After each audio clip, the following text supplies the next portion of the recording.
शामिल करते हैं अपने बातचीत में। बाजार 15,800 के ऊपर कंसोलिडेट करता हुआ नजर आ रहा है। केडिया साहब कह रहे थे कि अब आप it is just a matter of time, छलांग लगाने के लिए तैयार है। कल हमने देखा, सुशील भाई बहुत बहुत शुक्रिया आज हमारे साथ आने के लिए शो पे। कल थोड़ा सा तो छलांग का रूप दिखा था, बट वो बड़ी हेजिस्टेंट और झिझक वाली थी। बड़ी छलांग कब आएगी निफ्टी में? तैयारी हो रही है क्या? देखिए, अभी बाजार अगर छोटे छोटे पत्ते बांट रहा है तो उसी से काम चलाएंगे हम। और जैसे पत्ते लगेंगे वैसा दांव लगेगा। तो फिलहाल के लिए मेरा अनुमान है 15,550 के नीचे जाता नहीं लगता है बाजार। और अगला पड़ाव जो है वो है 16,150 का है। तो हो सकता है कि हम 15,550 दिखाए बिना 16,150 तक जाएं, और क्या पता फिर उसके बाद हम वापस 15,650 15,700 तक लौटे। और अगर इतना पैटर्न वर्कआउट होता है और वापस वहां से अगला रिवर्सल फिर आ जाता है इस करेक्शन के बाद 16,150 के बाद, तो कदाच हम 16,600 की भी बात कर सकते हैं। पर ये इतने सारे लेग्स के ऊपर फोरकास्ट करना जी हाँ, बिल्कुल सही कहा आपने। एक एक स्टेप लेते हैं। अभी आप कह रहे हैं कि 15,500 के आसपास का डाउनसाइड लेके 16,150 की नजर बना रहे हैं। बैंक निफ्टी कैसा लगती है आपको? करीब करीब सिमिलर ही है। देखिए, बैंक निफ्टी में जो थोड़ा सा आउट परफॉर्मेंस था वो लास्ट 2-3 दिनों में रिलायंस ने उस आउट परफॉर्मेंस को ग्रैब कर लिया है। तो तकरीबन आप समझिए कि नीचे 33,000 की मंदी में लगे बैंक निफ्टी में। और अगर हम वापस 34,600 तक चले, 34,500 तक चले जाए, 33,000 से लेकर 34,500 का फिलहाल अगला पड़ाव आप समझिए। होगी। तो चलिए, ये राय आपको मिलती हुई बैंक निफ्टी इनफैक्ट कन्वेक्शन आज तो ज़्यादा ही नज़र आ रहा है निफ्टी के मुकाबले। Sushil ji, good afternoon.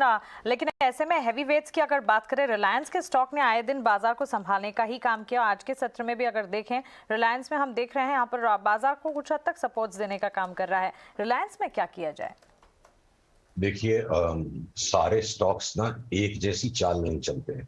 जैसे शतरंज के बोर्ड पे घोड़ा ऊंट हाथी घोड़ा अढ़ाई चाल चलता है, तो अढ़ाई चाल थोड़ी सी आड़ी चाल होती है। रिलायंस बढ़ तो जरूर रहा है, और इसकी वजह से बाकी स्टॉक्स का जो काफी स्ट्रांग डाउनसाइड प्रेशर था लास्ट 2-3 दिन में, वो संभल भी गया इंडेक्स पे। तो रिलायंस की चाल थोड़ी आड़ी है। तो अगर लॉन्गर टर्म ट्रेंड के हिसाब से हम देखें तो मुझे कठिनाई दिखती है। रिलायंस एक ही बार में अभी 2660 के ऊपर जा पाएगा। तो ये तकरीबन आप समझ लो 2597, 2600 तो चल ही रहा है।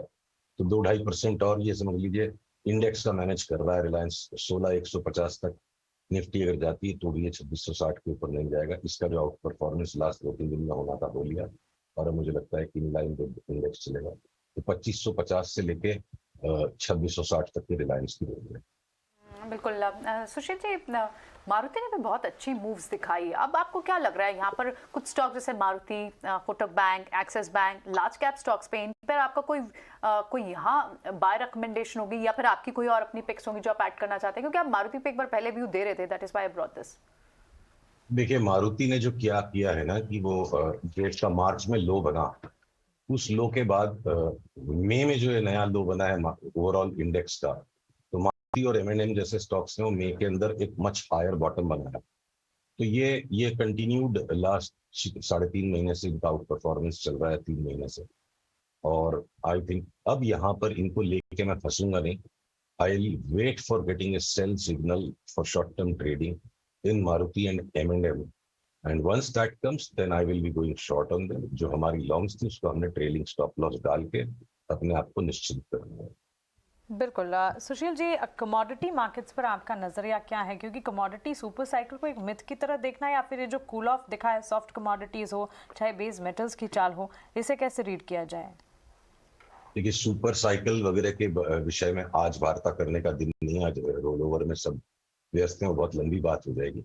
पर एक बार जो शॉर्ट टर्म में बेस मेटल्स का जो धुआंधार करेक्शन हो चुका है, तो एल्यूमिनियम की चार्ट अब बॉटमिंग आउट का सिग्नल दे रही है। दिन 2-1 में हम हो सकता है तेजी का व्यवहार करना शुरू कर दें। But at the same time crude की जो चार्ट है, इसका बायस डाउनवर्ड्स ही है। और ये डाउनवर्ड बायस में भी क्या है कि इतनी ज्यादा वॉलेटाइल है कि ये 8-10% के बीच बीच में उछाल दे देती है। तो क्रूड पे हम अभी भी शॉर्ट टर्म ट्रेडिंग में व्यू हमारा इंटैक्ट है। कि हम $86 तक जा सकते हैं, और उसके लिए हम वापस से शॉर्ट करने का सिग्नल ढूंढ रहे हैं। हो सकता है घंटे 2 घंटे में वो मिल जाए, 3 घंटे में मिल जाए। और एल्यूमिनियम में एक तेजी लगती है, गोल्ड सिल्वर सिर्फ नॉइस से भरे हुए हैं, और जिंक और कॉपर भी करीब करीब काफी करेक्ट हो गए, पर अभी थोड़ी सी जगह और दिखती है नीचे की तरफ। सुशील, मिड कैप्स में कुछ आपको चार्ट्स दिखाई दे रहे हैं जहां पे अच्छा सेटअप बन रहा हो?